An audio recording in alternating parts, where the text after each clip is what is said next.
자, 최인훈 작가의 광장이라고 하는 작품입니다.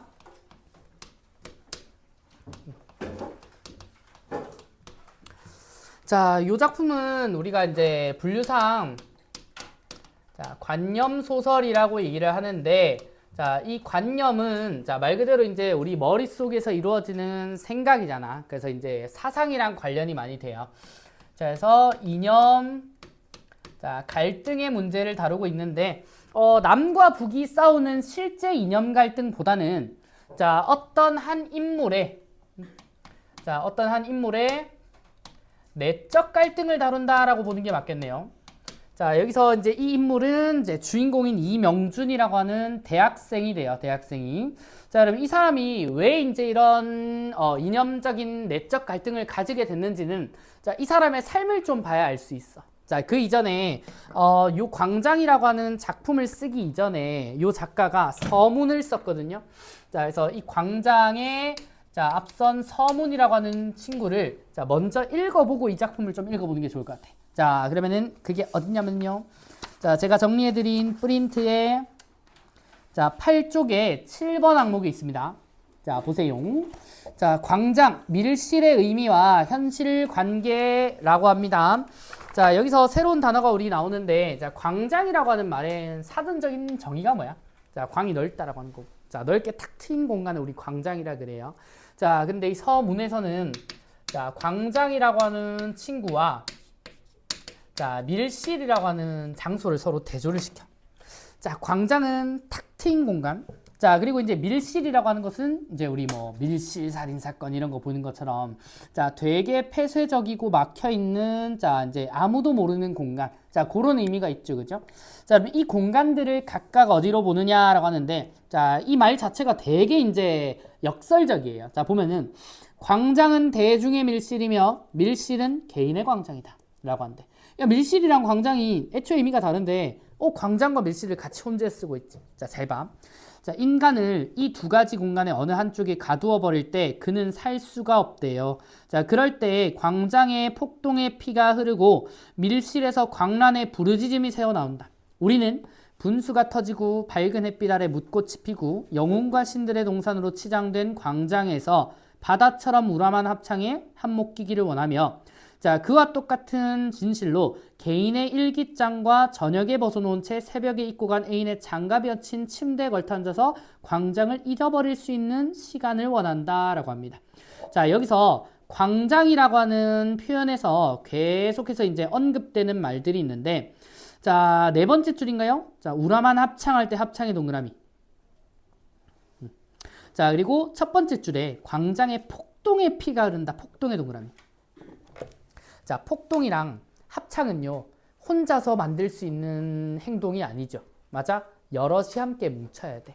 자, 그래서 우리 아까 이념 갈등, 남북 간의 이념 갈등을 다룬다라고 했는데, 자, 여기서 이제 이 광장은 북한이라고 하는 장소를 의미해. 자, 그럼 반대로 밀실은 이런 우람찬 함성이나 이제 공동체 모여서 집단적으로 뭔가를 한다기보다는 개인의 자유가 보장되는 이 밀실은 남한이라고 보시면 되겠습니다. 자, 근데 각각 이제 부족한 것들이 있지. 자, 광장은 집단이 모여서 무언가를 하기 때문에 뭐가 없어? 개인의 자유가 없습니다. 자, 대신 밀실이라고 하는 친구는 뭐가 없어요?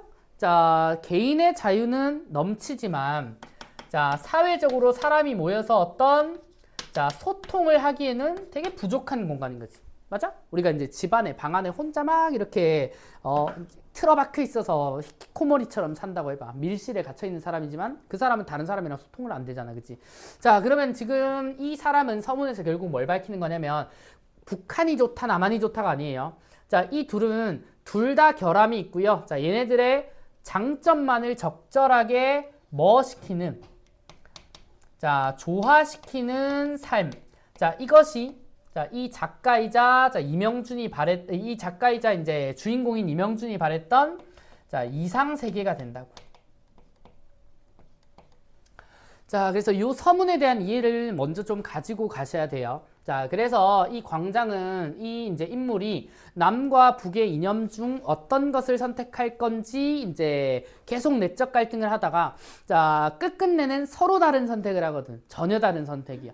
자, 그게 이제 제3국인 이제 인도로 가는 행을 선택을 합니다. 자, 그래서 이 작품 같은 경우는 구성도 이제 시간의 순서대로 흘러간다라기보다는 자, 역순행적 구성으로 또 이어지기 때문에 자, 우선 광장과 밀실의 의미부터 조금 말씀을 드렸습니다. 자, 방금 제가 설명한 것처럼 자, 이 작품은 역순행적 자, 구성을 가지기 때문에 자, 현재에서 과거로 가겠죠. 자, 현재 시점에서 자, 그리고 과거 시점에서 어떤 일들이 일어난지를 먼저 보면 좋을 것 같아. 자, 현재 시점은 자, 이 이명준이라고 하는 사람이 자, 타고르호라고 하는 배 위에 있어요. 자, 배 위에 있는데, 자, 이 타고르호는 자, 인도행을 하는 자, 배 위입니다.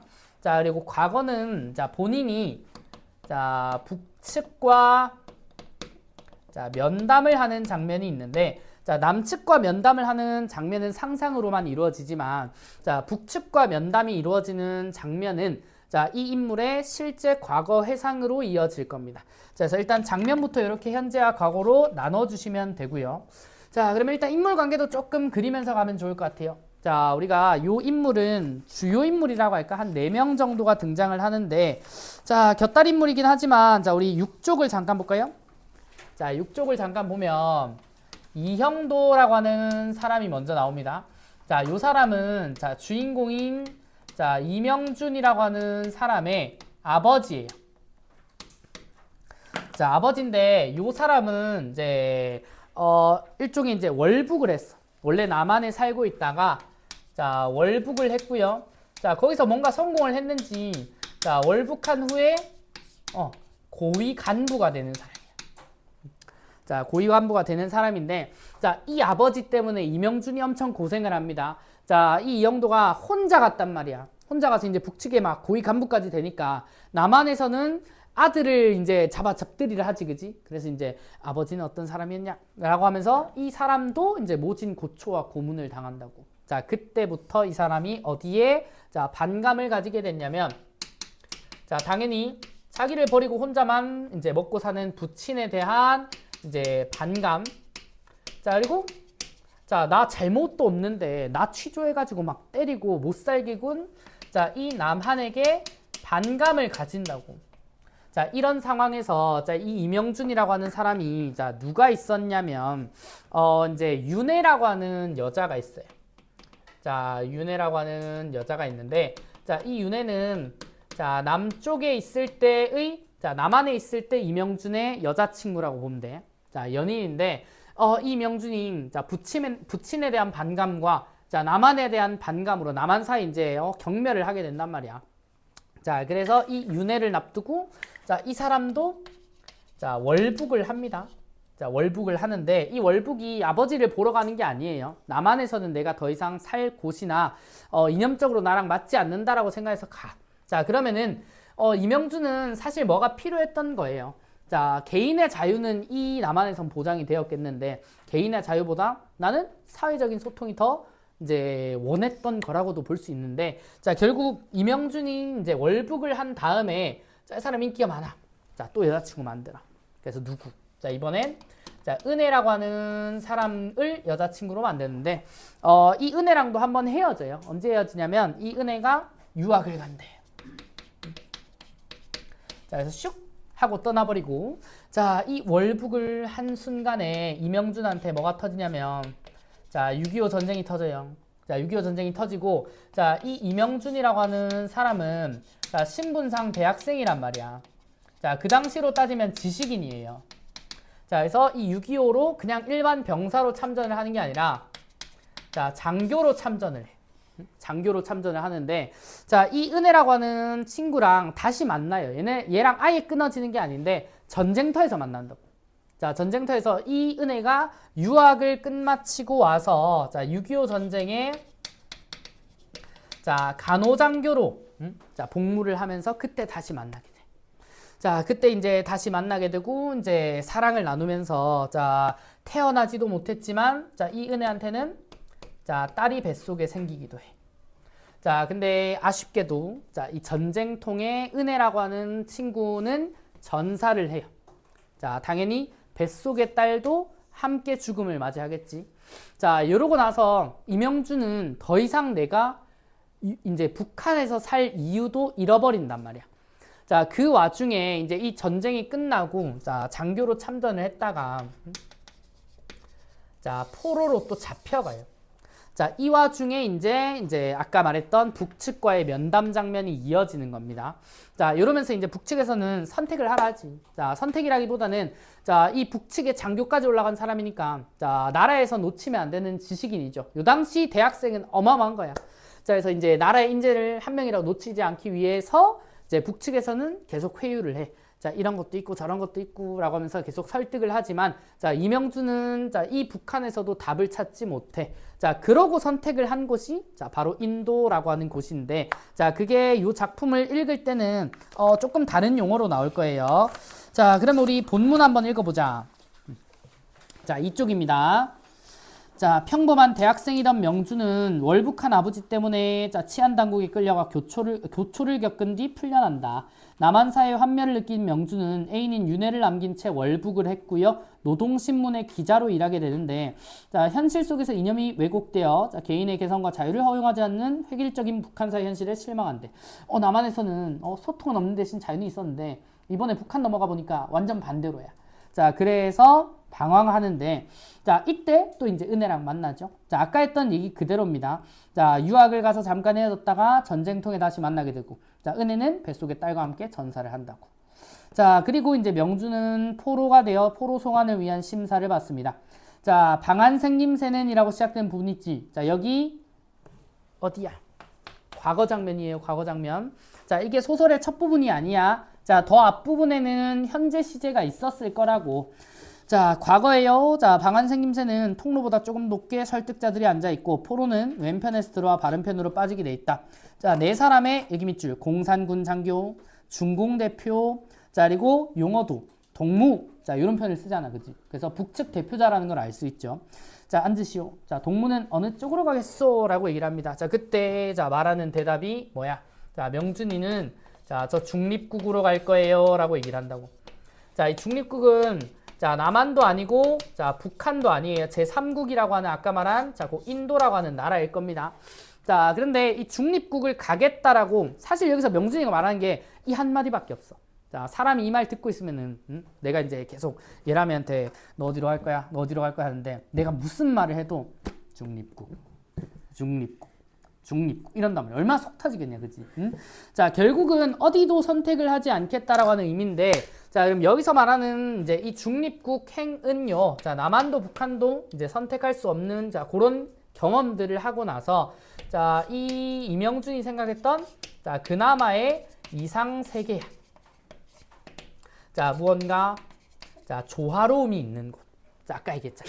개인의 자유도 있고 사회적인 소통도 있는 자, 그런 조화로운 삶.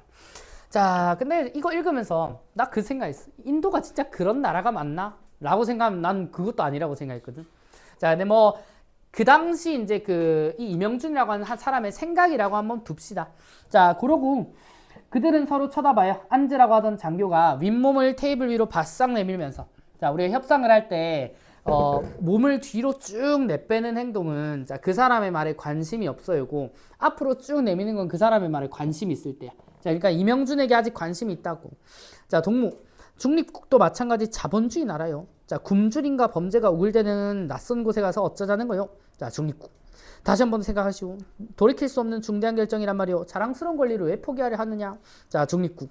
자, 그리고 장교가 또 앉으면서 뭐래요? 자, 동무. 자, 지금 인민공화국에서는 자, 참전 용사들을 위한 연금 법령을 냈소. 자, 동무는 누구보다도 먼저 일터를 가지게 될 거고 인민의 영웅으로 존경받을 것이요. 자, 참전 용사들을 위한 자, 그리고 인민의 영웅 밑줄. 자, 그래서 여기서 우리가 좀 정리를 할게. 자, 이 설득의 논리인데 자, 상상이긴 하지만 자, 북과 남에서의 설득의 논리는 둘 다 존재해요. 자, 북측은 자, 너 인민의 영웅이야. 너 전쟁까지 참여한 인민의 영웅이잖아. 너 돌아오면 연금도 받을 수 있다. 자, 이렇게 얘기를 하고. 자, 전체 인민이 동무가 돌아오기를 기다리고 있대. 자, 그리고 고향의 초목도 이제 동무의 개선을 밝힐 거예요. 하는데 계속 거절해. 자, 그리고 이제 장교가 또 입을 열어요. 자, 다음. 자, 동무의 심정도 잘 알겠소. 오랜 포로 생활에서 자, 제국주의자. 자, 이 제국주의자는 북한 사람들이 보는 남한 사람들을 얘기해요. 자, 간산 게임수의 유혹을 받지 않을 수 없었다는 것도 용서할 수 있어. 자, 그런 염려는 마시오. 자, 공화국은 북한을 말해요. 자, 동무의 하찮은 잘못을 탓하기보다는 자, 충성을 더 높이 평가하오. 자, 마지막 이기 밑줄. 일체의 보복 행위는 없을 것을 약속하오. 자, 보복 행위는 없을 거다. 북한으로 돌아가면은 보복 행위는 없을 건데, 그럼 안 돌아가면 보복할 거야잖아. 맞아? 일종의 협박이죠. 자, 북측의 논리는 이렇습니다. 자, 일종의 당근과 채찍이라고 보면 되겠지.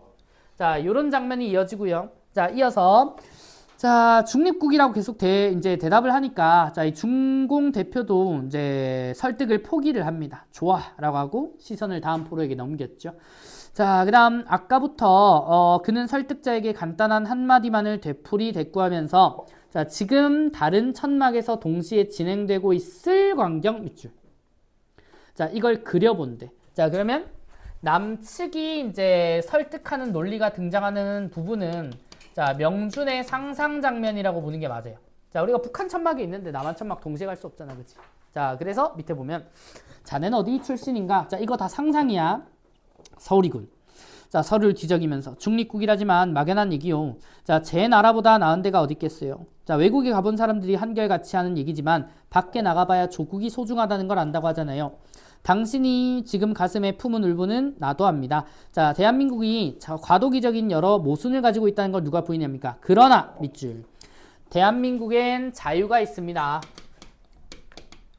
자, 북한과는 달리 우리나라는 자유가 있어. 자, 인간은 무엇보다도 자유가 소중한 거다. 당신은 북한 생활과 포로 생활 통해 자유가 없는 삶을 경험해봤지 않느냐. 이런 말이죠.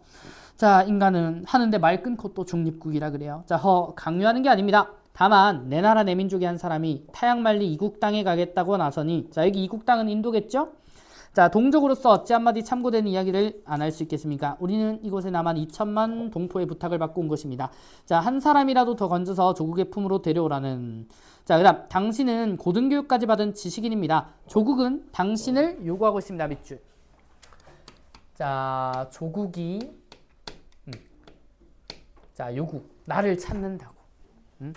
자, 그래서 당신은 위기에 처한 조국을 버리고 떠나렵니까? 라고 합니다. 자, 일종의 애국심을 자극하는 거지. 자, 그 다음. 자, 지식인일수록 불만이 많은 법입니다. 자, 그러나 그렇다고 제 몸을 없애버리겠습니까? 자, 종기가 났다고 말이지요. 자, 당신 한 사람을 잃는 건 무식한 사람 열을 잃는 것보다 더 큰 민족의 손실입니다. 자, 당신은 아직 젊습니다. 우리 사회는 할 일이 태산 같습니다. 자, 나는 당신보다 약간 더 나이를 먹었다는 의미예요.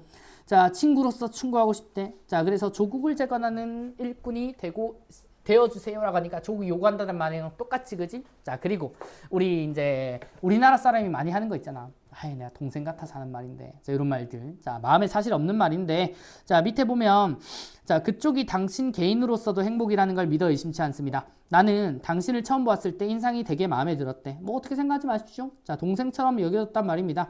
자, 만약에 오면 자, 제가 이런 이제 회유 말고 자, 개인적인 도움도 줄 용의가 있습니다. 라고 자, 회의를 하죠. 자, 그래서 말 그대로 자, 동생처럼이라고 하는 말에 밑줄 쳐볼까? 자, 일종의 감정의 호소도 합니다. 자, 그러고 밑에 자, 명주는 고개를 쳐들고 다시 한 번 더 거절의 의사를 말하죠. 자, 그 다음 설득자는 손에 들었던 연필 꼭지로 테이블을 툭 치면서 곁에 앉은 미군을 돌아볼 겁니다. 자, 그리고 어깨를 추스르며 눈을 찡긋하고 웃겠지. 자, 나오는 문 앞에서 서기의 책상 위에 놓인 명부에 이름을 적고 천막을 나섭니다. 자, 그러자 그는 마치 재채기를 참았던 사람처럼 몸을 벌떡 뒤로 젖히면서 마음껏 웃음을 터뜨렸대. 잘 생각해봐. 자, 이 사람이 천막을 나서면서 왜 웃었을까? 우리 언제 웃어? 웃길 때 웃겠지? 또 언제 웃어? 허탈할 때도 웃는다고. 이 소설이 어려운 게 이런 거야. 이 웃음의 의미를 이렇게 갑자기 뿅 하고 나온 장면의 의미를 좀 곱씹으면서 읽어야 된다니까. 고전보다 어려워요, 이게. 자, 그래서 마음껏 웃음을 터뜨렸다. 눈물이 찔끔찔끔 번지고 침이 걸려서 캑캑거리면서도 그의 웃음을 멋지 않았다라고 얘기를 합니다. 자, 이 웃음의 의미는 일종의 이제 허탈함이라고 보면 돼. 왜? 자, 북에서도 남에서도 자, 본인이 원한 답을 찾지 못한 거예요. 자, 그리고 이제 중략 아래쪽을 보세요. 자, 중략 아래쪽은 이제 현재 시점인데, 자, 현재 시점은 아까 우리 타고르호라고 해서 배 위라 그랬죠. 자, 이 배 위에서 자, 뭘 생각하냐면 펼쳐진 부채를 생각을 해요. 자, 이 부채는 우리가 이제 여러 모양이 있겠지만은 우리 전통적인 부채 있지. 이렇게 접혀서 쭉 여는. 자, 어떻게 생겼어? 자, 말 그대로 이제 이렇게 부채꼴로 생겼는데, 자, 이렇게 생겼죠. 자, 요 그림을 제가 실어 놨습니다. 잠깐 그 그림을 보면, 자, 7쪽 한번 볼래? 자, 여기서 이제 부채 기능이 나오는데, 자, 이 부채라고 하는 소재는 자, 일종의 이 명준의 삶을 압축해서 보여준다고 보면 돼.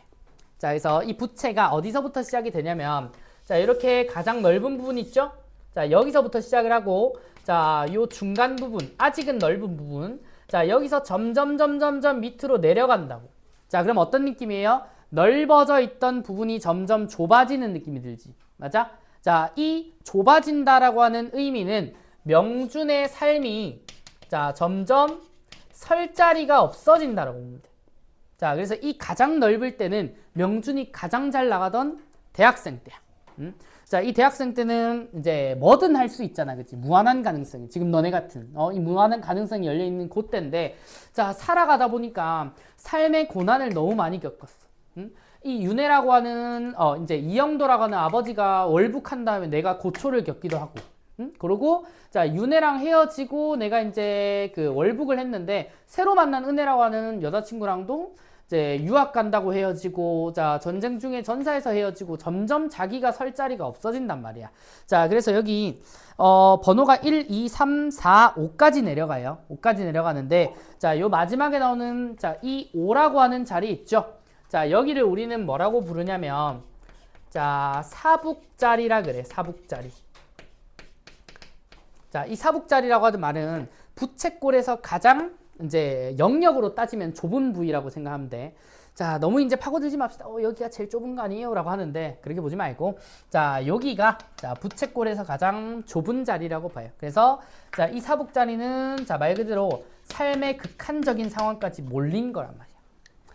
자, 그러면 지금 이 타고르호에 올라와 있는 이명준이 사북자리 근처에 있다고 생각하면 돼. 자, 그럼 다시 본문으로 갑니다.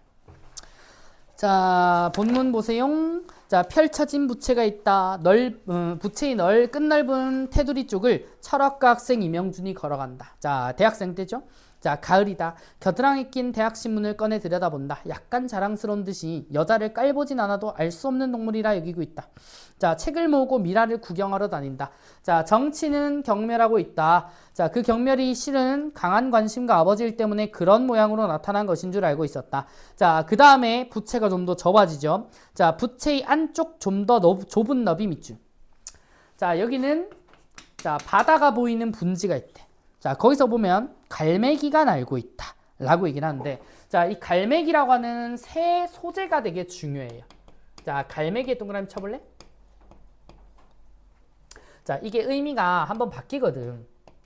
자, 먼저 읽어보면, 자, 윤회에게 말하고 있다. 윤회, 날 믿어줘. 알몸으로 날 믿어줘. 고기 썩는 냄새가 역한 배 안에서 물결에 흔들리다가 깜빡 잠든 사이에 유토피아의 꿈을 꾸고 있는 그 자신이 있다. 조선인 꼴호즈 숙소의 창에서 불타는 저녁 노래 힘을 부러운 듯이 바라보고 있는 그도 있다. 구겨진 바바리 코트 속에 시래기처럼 바랜 심장을 안고 은혜가 기다리는 하숙으로 돌아가고 있는 9월의 어느 저녁이 있다.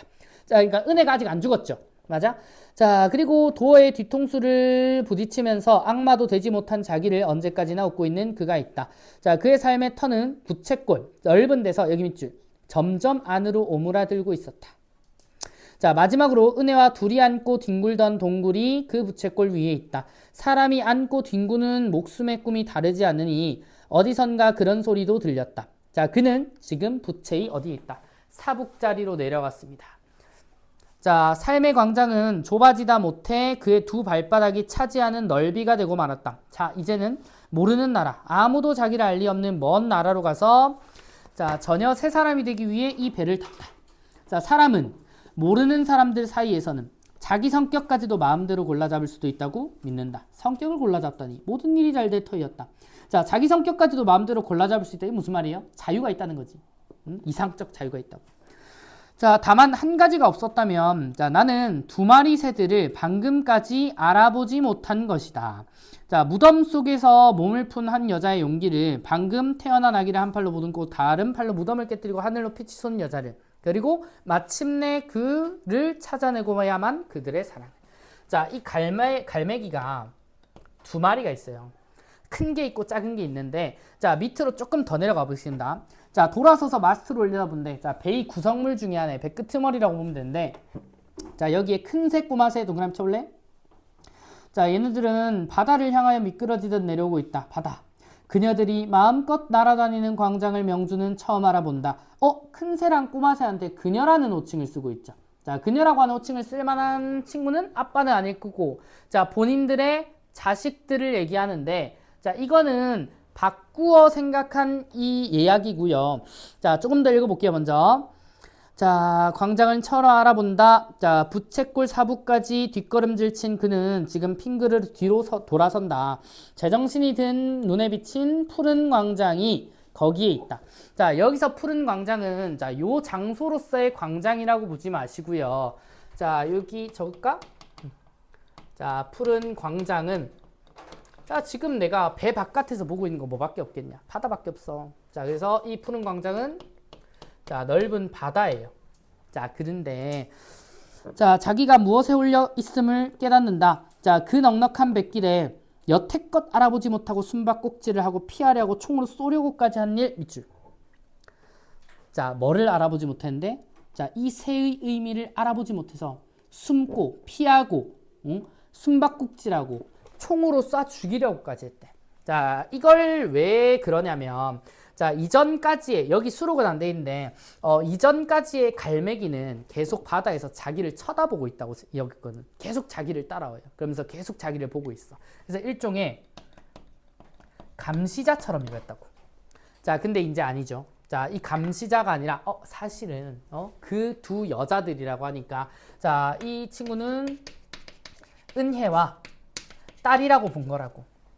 자, 죽어서 은혜와 딸이 갈매기가 되었다라고 여기는 거야. 자, 그래서 그 일을 생각하면 무엇에 쓰였던 게 틀림없대. 큰일 날 뻔했대. 자, 큰 새 작은 새는 좋아서 미칠 듯이 물속에 가라앉을 듯 탁 스치고 지나가는가 하면 되돌아오면서 그렇다고 한다. 자, 무덤을 이기곤 못 잊을 고운 각시들이 손짓해 부른다. 내 딸아, 만난 적은 없지만 자, 비로소 마음이 놓인다. 옛날 어느 벌판에서 겪은 신내림이 문득 떠오른다. 그러자 언젠가 전에 이렇게 이 배를 타고 가다가 그 벌판을 지금처럼 떠올린 일이, 그리고 딸을 부르던 일이, 이렇게 마음 놓이던 일이 떠올랐다. 거울 속에 비친 남자는 활짝 웃고 있다. 자, 우리 아까 천막 앞에서 웃었다라고 할 때는 삶의 방향성과 답을 찾지 못한 허탈함의 웃음이었지. 자, 근데 이번 웃음은 좀 달라. 자, 이번 웃음은 뭔가를 깨달은 웃음이란 말이야. 자, 그리고 밤중. 자, 선장은 문을 두드리는 소리에 잠자리에서 몸을 일으켰다. 얼른 손목에 찬 야광 시계를 보았다. 자, 마카오에 닿자면 아직 일렀다. 자, 여기서 이제 마카오로 가는 도중이었는데, 자, 갑자기 이제 선장실에 문을 똑똑똑똑 두드리면서 자, 선원이 얘기를 해요. 석방자가 한 사람 행방불명이 됐습니다. 그럼 여기서 말하는 석방자는 누구겠냐? 이명준이겠죠? 자, 이명준인데, 야, 배는 되게 한정적인 장소잖아. 근데 배 안에서 사라졌대. 그러면 어디로 갔다는 소리야? 배 밖으로 나갔다는 거지. 배 밖으로. 자, 그래서 지금 같은 방에 있는 사람이 신고해봐서 인원을 파악해봤는데 배 안에 안 보입니다. 그게 누구야? 미스터리 이명준이죠. 자, 이튿날 타고르호는 자, 흰 페인트로 말쑥하게 칠한 3,000톤의 몸을 떨면서 한 사람의 손님을 잃어버린 채 밑줄. 자, 없다는 건데 정황상 자, 이 이명준이 자, 말 그대로 투신을 했다는 말로 보여. 자, 그래서 이 투신의 의미도 중요한데요. 자, 흰 바다새들의 그림자 역시도 자, 보이지 않고, 아까 그 새들이요. 자, 마스트에도 그 언저리 바다에도 아마 마카오에서 다른 데로 가버린 모양이다 라고 얘기를 한대. 자, 그러면 이명준이라고 하는 사람은 자, 이 갈매기의 참된 의미를 자, 깨닫자마자 지금 본인 어디로 가고 있었죠? 중립국으로 가고 있었지. 그지? 자, 여기서도 자, 물론 여기가 이제 이 조화로운 삶의 이상세계에 가장 가까운 곳이라고 생각을 했는데 자, 그것마저도 자, 답이 되진 못했겠지. 왜? 여기로 가봤자 내가 아는 사람들이 없잖아. 그죠? 딸이 없고 은혜가 없잖아. 자, 근데 딸과 은혜를 여기서 찾았잖아. 그러면은 자, 이 사람은 이념의 자유보다 여기를 선택할 거야 라고 하면서 바다에 투신을 해서 자기도 갈매기 되려고 했겠지. 그지? 자, 이렇게 투신을 선택한 이유는요. 자, 나름의 이 이명준이라고 하는 사람은 자, 현실의 문제를 적극적으로 해석을 한다면 광장을 선택하든지 아니면 밀실을 선택하든지 아니면 진짜 중립국으로 가든지야. 자, 근데 그 선택을 아무것도 하지 않아요. 자, 말 그대로 선택을 유보한 상황인데 자, 이거는 이 지식인인 이명준의 자, 소극적인 태도로서의 비극적 결말을 말하는 거라고. 자, 그래서 그 당시 이제 6.25 이후 이념 갈등은 사실상 답이 없는 문제다라고 하는 거죠. 자, 그래서 이런 비극적인 결말로 마무리를 하는 게 자, 요 광장이라고 하는 소설이 되겠습니다.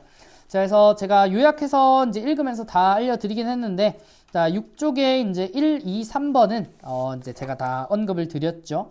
자, 그리고 북측과 남측의 논리도 설명을 드렸고 자, 7쪽의 푸른 광장 같은 경우 이 바다 있죠? 자, 이 바다도 지금 이제 이 중립국으로 가는 배 위에 배를 띄우고 있는 그 공간이기 때문에 자, 이 중립국이라고 하는 이상세계랑 자, 여기 어디니? 푸른 광장. 자, 요것도 실상 동일한 의미라고 보시면 돼요. 자, 그리고 이제 부채의 기능은 아까 말씀드렸죠. 자, 넓은 부분은 이명준이 잘 나가던 가능성이 있던 때. 그리고 삶의 고난을 겪으면서 설 자리를 점점 잃어가고 사북자리라고 하는 자, 요 장소가 지금의 이 배 위야. 자, 이 배 위에서 깨달음을 하나 얻고 자, 답이 없음을 현생에선 답이 없음을 깨닫고 사북자리에서 뛰어내린단 말이야. 자, 그래서 부채의 기능. 자, 이거 되게 중요합니다. 자, 그리고 이제 8쪽은 이제 서문을 제가 먼저 읽어 드렸고요. 자, 두 마리 새의 의미 변화 8번 항목이라든지 자, 9번 중요하겠다. 그지? 중립국행과 자살의미 한번 읽어 볼까요?